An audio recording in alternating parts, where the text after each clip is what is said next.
तो भारत में इस जगह एक छोटा सा शहर है कलादी नाम का, जो कि केरला में है। 8th सेंचुरी में यहाँ शंकर का जन्म होता है, शिव गुरु और अरेम्ब्या के घर। बचपन से ही शंकर जो थे वो अध्यात्म में दिलचस्पी रखते थे और ये केवल 8 साल की उम्र में ही संन्यास ले लेते हैं। वैसे तो इनको इनकी माँ ने बहुत रोकने की कोशिश की, लेकिन ये रुके नहीं। इसके बाद इन्होंने गोविंद भागवत पद को अपना गुरु बनाया और उनसे जो है शिक्षा ग्रहण की। शंकर जो थे वो नॉन ड्यूअलिटी यानी अद्वैत में एक्सपर्ट हो गए थे। इन्होंने पूरे भारत का भ्रमण किया और कई बड़े बड़े जाने माने लोगों से डिबेट की और उन्हें अपने विचारों से डिबेट में हराया भी। इनके जो विचार थे वो अद्वैत वेदांत फिलोसॉफी से आते थे। अहम ब्रह्मास्मि, तत्वम असि, अयम आत्मा ब्रह्म, इनमें से कोई सा भी तो आपने सुना ही होगा। ये सब इसी दर्शन में है और आज के इस वीडियो में हम इस फिलोसॉफी को डिटेल में देखने वाले हैं। So let's begin. सबसे पहले हम ये देख लेते हैं कि अद्वैत वेदांत का मतलब होता क्या है। तो अद्वैत शब्द 2 संस्कृत शब्दों से मिलके बना है, अ और द्वैत। अ यानी नॉन और द्वैत यानी ड्यूअलिटी या ड्यूअलिज्म। दोनों को मिला के बनता है नॉन ड्यूअलिटी। लेकिन इसका एक और अल्टरनेटिव मीनिंग भी है जो अक्सर ज्यादा इस्तेमाल किया जाता है, नॉन सेकेंडनेस। अब देखने में तो ये दोनों वर्ड एक जैसे लग रहे हैं, लेकिन फिलोसॉफिकली देखें तो इन दोनों का मतलब बहुत ही अलग अलग है। उदाहरण से समझते हैं। नॉन ड्यूअलिटी मतलब कोई भी चीज दो नहीं है, उन दोनों के बीच कोई सेपरेशन नहीं है, एक बॉर्डर की तरह। जैसे कि जब समुद्र में लहरें उठती हैं तो ये नहीं है कि लहरें समुद्र से अलग है, दोनों एक ही चीज है। अब नॉन सेकेंडनेस का मतलब होता है कि कोई दूसरा है ही नहीं, मतलब दूसरी चीज एग्जिस्ट ही नहीं करती, बस केवल एक ही है। जैसे कि मान लो कहीं आग लगी है, आप देखते हैं कि वहाँ हीट भी है, लाइट भी है और फ्लेम भी है, लेकिन रियलिटी में है तो एक ही चीज, आग। ऐसे ही लहरें नहीं है, बस समुद्र है। बाकी सारी जो चीजें हैं वो उसके फॉर्म्स हैं। और अद्वैत यही कहता है कि केवल ब्रह्म है, ब्रह्म के अलावा और कोई रियलिटी है ही नहीं। अब आखिर ब्रह्म है क्या? तो ये अल्टीमेट, इनफाइनाइट और अनचेंजिंग रियलिटी है। हर चीज का सोर्स और एसेंस ब्रह्म है। ब्रह्म प्योर कॉन्शियसनेस है, यानी शुद्ध चेतना, जो नाम, फॉर्म, स्पेस, यहाँ तक कि सोच से भी परे है। ये इन सब के भी बियॉन्ड है। इसी को नॉन ड्यूअल अवेयरनेस की तरह भी देखा जाता है, यानी कि ऑब्जर्वर और जो ऑब्जर्व करा जा रहा है उन दोनों के बीच कोई सेपरेशन है ही नहीं। ये चेतना की एक ऐसी स्टेट है जिसमें आपके विचार, सेंसेशंस और वो ऑब्जेक्ट सब कुछ एक हो जाता है, कोई बाहरी चीज नहीं रह जाती। इसी को सिंपल वे में डिफाइन किया गया है। मैं किसी भी चीज से अलग नहीं हूँ, सब कुछ मेरे अंदर ही हो रहा है, मेरे साथ नहीं। जैसे कि जब हम सनसेट देखते हैं तो एक ऐसा मोमेंट आ जाता है जिसमें आप ये नहीं सोचते कि मैं सनसेट देख रहा हूँ। उस अनुभव में आपके और सनसेट के बीच कोई सेपरेशन नहीं रह जाता। और अगर आप जिद्दू कृष्णमूर्ति को जानते हो तो आपने उनके कई लेक्चर्स में ये सेम बात सुनी होगी। The observer is the observed. There is not, the observed is not different from the observer. This is really most important to find out. और रमन महर्षि भी इस पे कहते हैं कि शरीर से अलग कोई मैं नहीं है और आत्मा से अलग कोई शरीर नहीं है, जो है वही आत्मा है और यही नॉन ड्यूअल अवेयरनेस है। एक और सेंस में कहा जाता है कि आत्मा ही ब्रह्म है। हाँ, ये भी इसी में है, लेकिन आपने जो आत्मा के बारे में सुन रखा है, यहाँ उस आत्मा की बात नहीं हो रही है। यहाँ इनका मतलब है जीवात्मा, यानी कि जिसमें लाइफ हो। अब वेदांत वर्ड भी 2 संस्कृत शब्दों से मिलके बना है, वेद और अंत। वेद यानी नॉलेज और अंत यानी एंड, मतलब कि ज्ञान का अंत, द एंड ऑफ नॉलेज।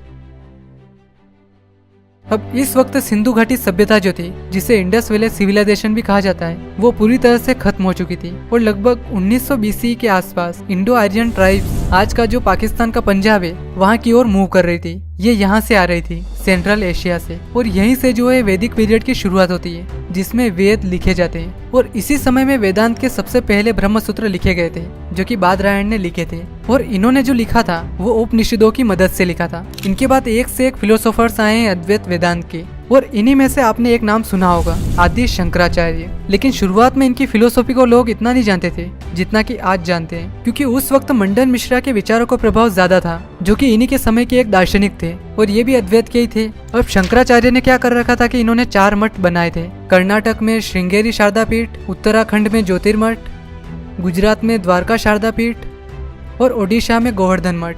अब कर्नाटक का जो श्रृंगेरी मठ जो था, उसको 14th सेंचुरी में विजयनगर साम्राज्य के राजाओं ने सुरक्षा देना शुरू कर दिया, ताकि उसको कोई भी हमला करके तबाह न कर सके। और यहीं से शंकराचार्य के जो विचार जो थे वो बहुत ज्यादा पॉपुलर हो गए, कि कैसे इन्होंने पूरे भारत का भ्रमण किया, कैसे इन्होंने अपने ओपोनेंट्स को डिबेट में हराया। और इनके आगे जो आचार्य लगा हुआ है वो टाइटल भी बाद में ही ऐड किया गया है। इनके बाद में वाचस्पति मिश्र, प्रकाशात्मन और विद्यारण्य जैसे स्कॉलर्स ने शंकराचार्य के आइडियाज को और आगे बढ़ाया, एक्सपांड किया। और रमन महर्षि, स्वामी विवेकानंद, स्वामी तपोवन और स्वामी चिन्मयानंद, इन जैसे महान लोगों की वजह से आज भी अद्वैत वेदांत अस्तित्व में है।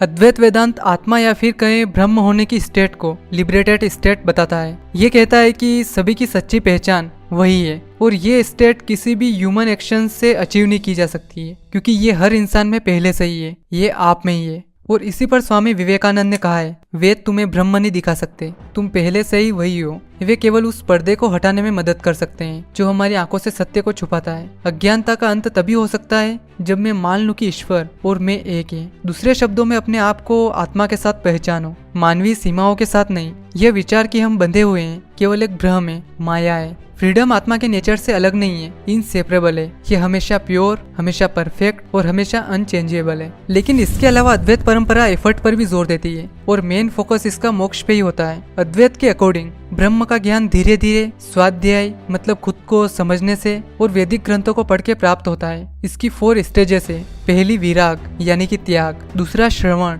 यानी ऋषियों की शिक्षाओं को सुनना, तीसरा मनन यानी शिक्षाओं का चिंतन और चौथा निधिध्यासन जिसमें उपनिषदों पर गहन और कई बार ध्यान करना होता है। कुछ गिने चुने उपनिषदों के कथन को रिपीट करना, जैसे कि तत्वमसि, अहम ब्रह्मास्मि, ये सब। अद्वैत स्टूडेंट को 4 क्वालिटीज डेवलप करनी होती है। पहला है नित्यानित्य वस्तु विवेकम। विवेक में नित्य और अनित्य को पहचानने की क्षमता है। इन दोनों के बीच भेद करने की एबिलिटी विवेक है। नित्य यानी कि जो रियल और एटर्नल है, मतलब कि ब्रह्म। अनित्य जो कि अपेरेंटली रियल, इल्यूजरी, चेंजिंग और क्षणभंगुर है, मतलब कि ये दुनिया। दूसरा है यह अमूत्रार्थ फल भोग विरागम। यह यानी संसार, भोग यानी मन की इच्छाएं और विराग यानी कि त्याग। सिंपल डेफिनेशन में समझाऊं तो इस दुनिया में जो भी प्लेजरेबल चीजें हैं उनका त्याग करना, खासकर वो चीजें जो सत्य और आत्मज्ञान के बीच में आ रही हो। तीसरा है समाधि षटक संपत्ति, जिसमें 6 क्वालिटीज है। शम, दम, उपरति, तितिक्षा, श्रद्धा और समाधान। शम मतलब मन की शांति और माइंड को फोकस रखना। दम मतलब आत्म संयम, सेंसेस पर कंट्रोल रखना। उपरति मतलब वैराग्य,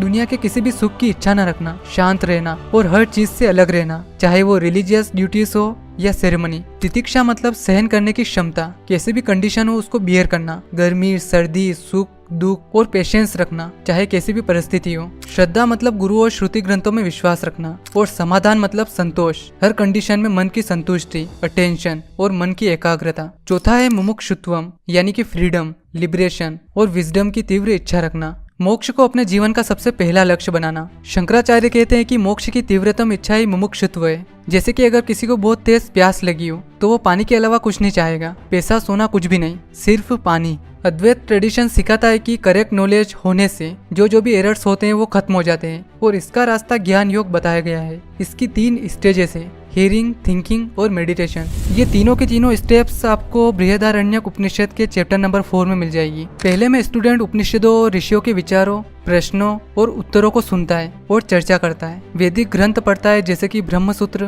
दूसरे में वो विचार करता है जो भी उसने पढ़ा है उस पर। तीसरे में वो गहरा ध्यान करके सत्य को डायरेक्टली रियलाइज करता है। लेकिन शंकराचार्य इसमें एक और चीज भी कहते हैं, वो है सबैटिज्म, जिसका मतलब होता है सडन अवेकनिंग या सडन एनलाइटनमेंट। सपोज करो कि कोई इंसान सुनता है कि तुम ना ही शरीर हो ना ही मन, तुम प्योर अवेयरनेस हो, और उसको एकदम से इंस्टेंटली ये रियलाइज हो जाए कि हाँ मैं ही ब्रह्म हूँ, तो ऐसी स्टेट को सबैटिज्म कहते हैं। और कई लोगों को ये हुआ भी है। जैसे कि चाइना में हुईनंग नाम का एक लकड़ी काटने वाला रहता था जो कि अनपढ़ था। एक दिन जब वो लकड़ी काट रहा था तो उसने किसी को डायमंड सूत्रास को पढ़ते सुना और उसमें से एक लाइन ने उसको बहुत ज्यादा प्रभावित किया। वो लाइन थी abide nowhere and awaken the mind. और उसी वक्त उसे ये रियलाइज हो गया कि नेचर की रियलिटी नॉन ड्यूअल है, अद्वैत है।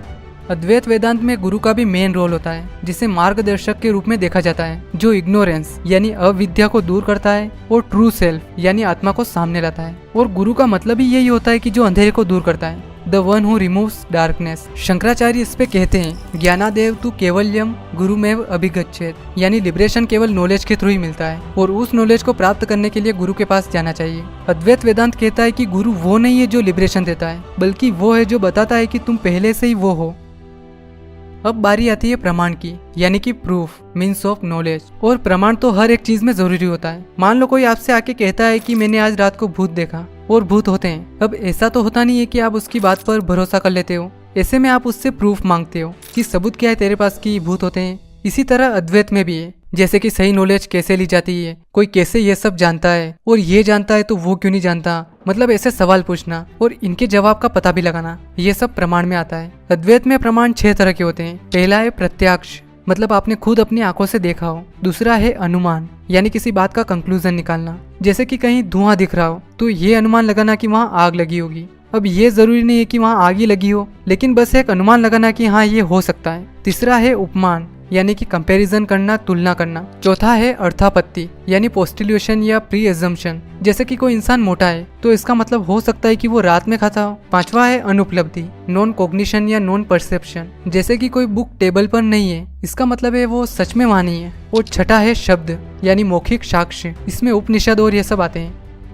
समाधि हिंदू, बौद्ध, जैन और सिख धर्म में ध्यानपूर्ण चेतना की एक स्टेट है। समाधि शब्द 3 शब्दों से मिलकर बना है, सम, अ और धा। सम यानी कम्प्लीटली, अ यानी टूवर्ड्स और धा मतलब टू प्लेस या होल्ड। तीनों को ऐड करे तो बनता है to place the mind completely या परफेक्ट एब्जॉर्प्शन। सिंपली समझाओ तो जब माइंड किसी एक ऑब्जेक्ट में पूरी तरह से एब्जॉर्ब हो जाता है तो उसे समाधि कहा जाता है। अद्वैत वेदांत में समाधि का मतलब है एक डीपली फोकस्ड मेडिटेटिव एब्जॉर्प्शन, लेकिन ये योगा फिलोसॉफी से पूरी तरह अलग है, क्योंकि उसमें पतंजलि ने समाधि को जीवन का आखिरी लक्ष्य बताया है। अब ऐसा भी नहीं है कि अद्वैत समाधि के बारे में कुछ कहता ही नहीं है, अद्वैत में इसको लेके भी कहा गया है। ये कहता है कि जीवन का अंतिम लक्ष्य समाधि नहीं है, अंतिम तो ब्रह्म ही है। शंकराचार्य इस पे कहते हैं कि ज्ञानम मोक्ष प्रदानियम न तू समाधि, यानी केवल ज्ञान ही मुक्ति देता है, समाधि नहीं। अद्वैत में समाधि की 2 स्टेजेस है, सविकल्प समाधि और निर्विकल्प समाधि। फर्स्ट में ध्यान करने वाला एब्जॉर्प्शन का अनुभव करता है, लेकिन सब्जेक्ट और ऑब्जेक्ट में जो डिवीजन है उसको लेके थोड़ा सा अवेयर रहता है। एक तरह से भेद मौजूद होता है, यानी ड्यूअलिटी होती है। सेकेंड में कोई भेद नहीं रहता, पूरी तरह से एब्जॉर्प्शन हो जाता है। मतलब कि पहले वाले में तो ये भी रहता है कि हाँ मैं ध्यान कर रहा हूँ, इसमें कोई अवेयरनेस नहीं रहती कि मैं जो हूँ वो ध्यान कर रहा हूँ। एक और बात, शंकराचार्य जो थे वो रिचुअल वर्शिप के सख्त खिलाफ थे। उपदेश शास्त्री में वो कहते हैं कि ईश्वर को आहुति देना ये सब रिचुअल वर्शिप करके ये सब ढोंग है, क्योंकि जो इंसान ये करता है वो ये पहले से ही मानता है कि भीतर की आत्मा ब्रह्म से अलग है। शंकराचार्य कहते हैं कि ये भेद का सिद्धांत जो है वो पूरी तरह से गलत है, क्योंकि जो जानता है कि ब्रह्म एक है और वह जो है दूसरा है, वो ब्रह्म को जानता ही नहीं है। अद्वैत में हंस एक इम्पोर्टेंट फिगर है। हंस का जो सफेद रंग है वो सत्व गुण और सत्य को मिथ्या से अलग करने की एबिलिटी का एक प्रतीक है। क्लासिकल अद्वैत वेदांत में कहा गया है कि दुनिया में अनुभव की गई सभी रियलिटी और हर एक चीज का मूल ब्रह्म है, जो कभी ना बदलने वाली चेतना है। अब दुनिया के बाकी जो धर्म है उनमें यही माना जाता है कि जिसने ये यूनिवर्स क्रिएट किया है वो यूनिवर्स अलग अलग है, लेकिन इस दर्शन में अद्वैतवादियों के अकॉर्डिंग क्रिएटर और क्रिएटेड यूनिवर्स के बीच कोई ड्यूअलिटी है ही नहीं। सभी चीजें, एक्सपीरियंस, मैटर, कॉन्शियसनेस, अवेयरनेस, किसी न किसी तरह से ये सब ब्रह्म ही है। अब शंकराचार्य ने रियलिटी या ट्रूथ के 3 लेवल्स बताए हैं, पारमार्थिक यानी एब्सोल्यूट, व्यवहारिक और प्रतिभाषिक यानी एपेरेंट रियलिटी या अनरियलिटी। पारमार्थिक रियलिटी सबसे हाईएस्ट मानी जाती है। ये वो रियलिटी है जो मेटाफिजिकली ट्रू है और ओंटोलॉजिकली एक्यूरेट है, अल्टीमेट और अनचेंजिंग ट्रूथ। इस लेवल पर केवल एक ही रियलिटी एग्जिस्ट करती है, जिसे प्योर कॉन्शियसनेस या ब्रह्म कहा जाता है। उदाहरण के लिए मिट्टी और बर्तन, अगर हम मिट्टी को लें तो उसे बर्तन, प्लेट या मूर्ति का शेप दिया जा सकता है, और हर एक शेप में अलग अलग क्वालिटीज होती है। बर्तन में पानी भर सकते हैं, प्लेट फ्लैट होती है, कोई भी चीज रख सकते हैं, और मूर्ति में कोई सी भी आकृति होती है, लेकिन ओवरऑल ये सब चीजें बनी तो मिट्टी से ही। अद्वैत में ब्रह्म मिट्टी की तरह है, एक ऐसा सब्सटेंस जो वास्तव में कभी नहीं बदलता, जबकि वो चीजें उस मिट्टी के ही अलग अलग फॉर्म है। व्यवहारिक वो दुनिया है जिसे हम आमतौर पर डेली लाइफ में देखते हैं और जिसमें अपन रहते हैं। यहाँ चीजें वास्तव में होती है, ग्लास गिर सकता है, टूट सकता है, ये सब। और व्यवहारिक रियलिटी टाइम के साथ साथ बदलती रहती है, ये हमारे देखने के नजरिए पर डिपेंड करती है। अद्वैत कहता है कि ये सब डेली लाइफ के लिए काफी हद तक सच है, लेकिन ये आखिरी सत्य नहीं है। प्रतिभाषिक इमेजिनेशन और इल्यूजन का एक स्तर है। यहाँ सब कुछ ऐसा लगता है जैसे रियल हो, लेकिन वास्तव में ये अपने देखने की कोई गलती होती है या फिर सपना। जैसे कि हमें कभी कभी अपने सपने रियल लगते हैं और हम उनसे डर जाते हैं, या फिर कभी आप एक ऐसी चीज देख लेते हो जो वो चीज है ही नहीं, लेकिन आपको ऐसा लगता है कि हाँ वो वही है। जैसे कि होता है ना, कोई रस्सी को सांप समझ लेता है। अद्वैत कहता है कि ये सत्य केवल माइंड में एग्जिस्ट करते हैं, और जब हम उनको सही ढंग से चेक करते हैं तो ये गायब हो जाते हैं। इस लेवल को वैसे पर्सनल इल्यूजन की तरह भी देखा जाता है। तो ये था अद्वैत वेदांत। उम्मीद है आपको वीडियो इन्फॉर्मेटिव लगा होगा और पसंद भी आया होगा। बहुत बहुत धन्यवाद।